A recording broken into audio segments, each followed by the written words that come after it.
right යාළුවනේ right එකක් යන ගමන් මෙන්න මේ වාහනේ දැකලා තියෙනවද මේක මරු නේද දෙමින්නේ නැහැ දැන් අපි රයිඩ් කරනකොට අපිව දෙවෙනවා දැන් මේ වාහනේ දෙමින්න සීන් එකක් නැහැ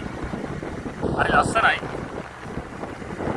හැබැයි බැලන්ස් එක නම් කොහමද දන්නේ මට ලක් කරලා බලන්න සිග්නල් ලයිට් තියෙනවා ආතල් එකේ යන්න පුළුවන් හැබැයි පිටිපස්සේ කෙනෙක්ට වාඩි වෙන්න පුළුවන් අර ට්‍රැවල් එකේ වගේ අර රෙදි දෙක දෙපැත්තට දාලා හැබැයි අපිටත් මේක සෙට් වෙනවා වගේ වැඩේට ඇරලා දාලා යන්න බෑ නේද මේ නවර නැවිල්ල මොකද ඉතින්නේ ඔයගලන්ට මේ වාහනේ ගැන පහලින් කමෙන්ට් එකක් දාන්න බලන්න මම වැඩ දාලා ගන්න අයියා